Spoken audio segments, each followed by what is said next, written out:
Narinig mo na ba ang tungkol sa isang pangulo na nagbibigay ng ginto? Hindi ito kwento ng alamat, hindi rin bahagi ng isang kwentong pambata. Pero teka, totoo ba ito?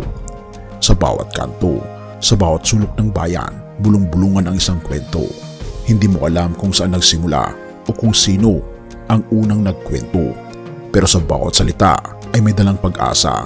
Isa itong usapan tungkol sa isang lider na hindi lang nakikinig kundi talagang gumagawa. Isang kwento ng ginto na hindi nasusukat ng pera. Isang lider na sa kabila ng ingay at gulo sa politika ay tahimik na gumagalaw para sa kapakanan ng mga magsasaka. Pero bago natin sagutin kung ano ang ginto sa kwentong ito, alalahanin mo muna ilang taon na bang lumipas mula nang huli mong marinig ang balitang ganito. Ilang dekada na ang nakaraan nang may pangulo na tunay na tumindig para sa sektor ng agrikultura. Ngayon ang tanong, handa ka bang marinig ang buong kwento? Mag-ingat, hindi mo mapapansin. Tuluyan ka ng may hila sa kwento ng pag-asa, pagbangon at kalayaan.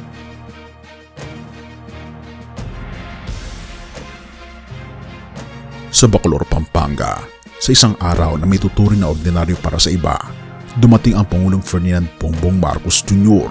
sa gitna ng maraming tao. Pero hindi ito karaniwang pagbisita. Hindi siya dumating para sa pagkuha ng litrato o para magbigay ng malalaking talumpati. Dumating siya dala ang pag-asa, isang bagay na mahirap makita sa panahon ngayon. Bitbit niya ang mahigit 2,939 Certificates of Condonation with the Release of Mortgage o COCROM at 30 Certificates of Land Ownership Award o CLOA para sa mahigit 2,000 na magsasaka.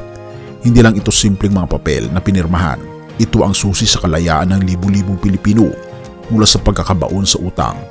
Sa bawat COCROM ay nagkakahalaga ng pag-asa. Simula ngayon, pinapawalang bisa na po natin ang inyong utang sa lupaing ipinagkaloob sa inyo, sabi ng Pangulo. Isipin mo ito, ang utang na ilang dekadang bumibigat sa balikat ng bawat magsasaka, biglang naglaho. Ang amortisasyon, interes, surcharge, lahat iyon tapos na. Pero hindi dito nagtatapos ang kwento. Ang tanong, paano ito nangyari? Ano ang kwento sa likod ng makabagong himalang ito?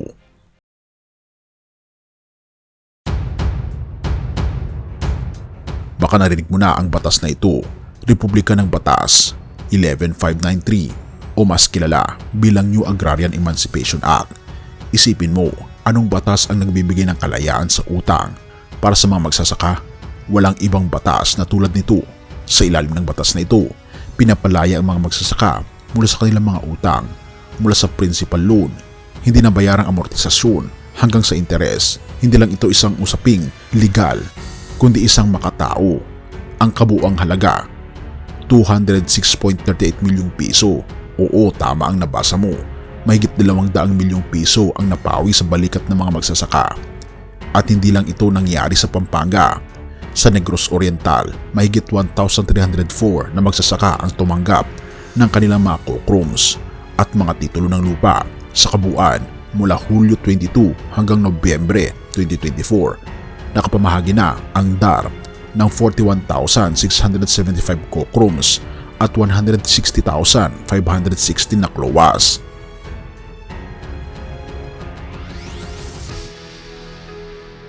Habang ang iba'y abala sa ingay ng politika, si Pangulong Marcos ay tahimik na kumikilos sa bawat bayan, sa bawat probinsya, at bawat kanto ng ating bansa. Siya ay namamahagi ng lupa, binabayaran ang utang ng mga magsasaka. Hindi siya gumagawa ng kwento, kundi ng pagbabago. Paano kung ikaw ang isang magsasaka na buong buhay nangarap na maging sa iyo ang lupaing sinasaka mo? Paano kung sa isang pirma ng Pangulo, bigla kang malalaya sa mga utang na akala mo'y habang buhay mo nang babayaran? Ganyan ang nararamdaman ng bawat magsasakang tinulungan ng administrasyong ito. Mula Pampanga, Tarlac, Negros Oriental, hanggang sa mga bayan sa La Libertad at Gihulngan, mga bayan sa norte katulad ng Isabela, Cagayan at maraming parte sa Mindanao at Visayas. Ang Pangulo ay naghahatid ng kalayaan. Ang bawat CLOA at COCROM ay patunay na ang ginto ay hindi lamang makikita sa lupa, kundi sa pag-asa na hatid nito.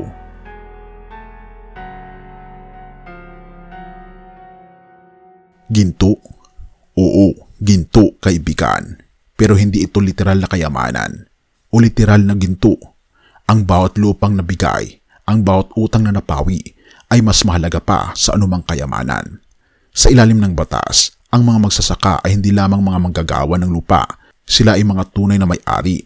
Hindi na nila kailangang magbayad ng mga utang na binigyan lamang sila ng sakit ng ulo. Ito ba ay karaniwan?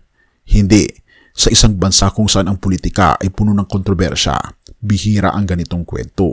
Kaya naman, ang mga Pilipino ay nagkakaisa sa pagkilala na ito'y kakaibang hakbang mula sa isang lider na may malasakit.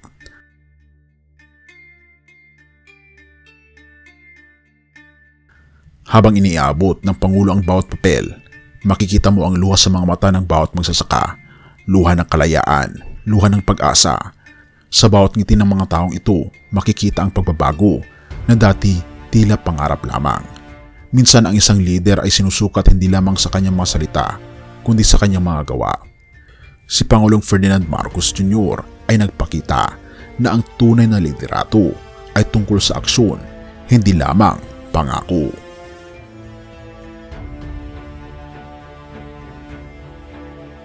Hindi mo akalain na sa bawat panahon may leader na nagbibigay ng ganitong kalaking pagbabago. Pero ang ginto na dala ng ating Pangulo ay hindi lang tungkol sa lupa o utang. Ito ay tungkol sa pagbibigay ng dignidad sa bawat Pilipino.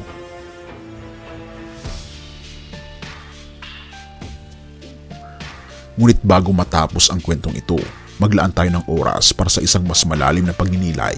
Sa bawat sakripisyo at tagumpay, sa bawat kalayaan at himala, may paalala ang ating Panginoon Diyos para sa atin. Ang kwento ng Pangulong nagbibigay ng kalayaan sa mga magsasaka ay hindi nalalayo sa mensahe ng ating Panginoon Diyos sa atin.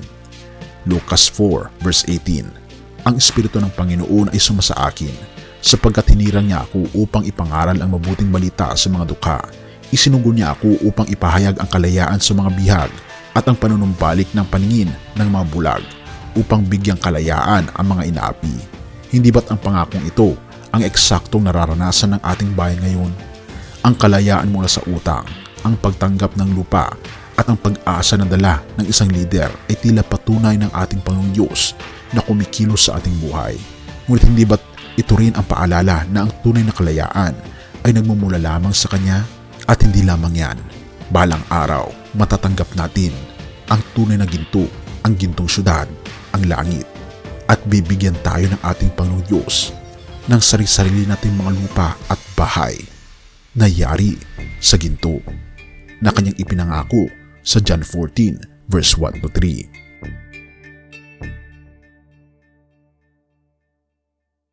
Kung iniisip natin ang salitang kalayaan, madalas ito'y nauugnay sa material na bagay, lupa, utang, yaman.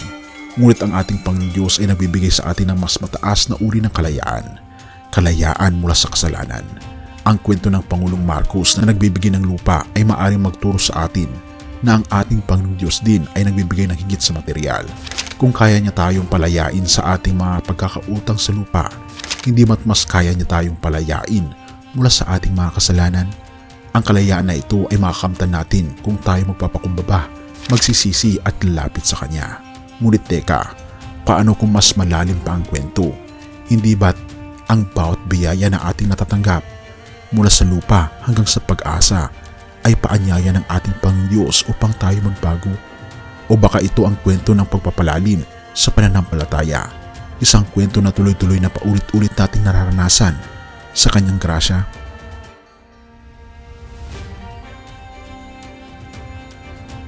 Magbalik tayo sa tanong, ginto ba talaga ang binibigay ng Pangulo? Sa unang tingin, oo. Ito'y lupa, kalayaan sa utang, at karapatang matagal nang ipinagkait. Pero kapag iniisip mo ng mas malalim, mapapansin mong higit pa ito sa ginto. Ito'y kwento ng pag-asa at pagpapalaya. Isang mensahe na nagbibigay inspirasyon sa atin na magpakumbaba at tumulong din sa iba. At dito bumabalik ang kwento sa salita ng ating Panginoong Diyos. Kung ang ating Panginoong Sus ay isinugo upang bigyang kalayaan ng mga bihag, hindi ba't tayo rin ay tinatawag upang maging instrumento ng kalayaan para sa iba? Kaya nga ang tanong, ano ang ginagawa mo upang maging bahagi ng mas malaking kwento ng kalayaan? Tayo'y manalangin. Ama naming Diyos na makapangyarihan sa lahat, kami po'y lubos na nagpapasalamat sa inyo dahil binigyan niyo kami ng kalayaan sa aming pagkakasala.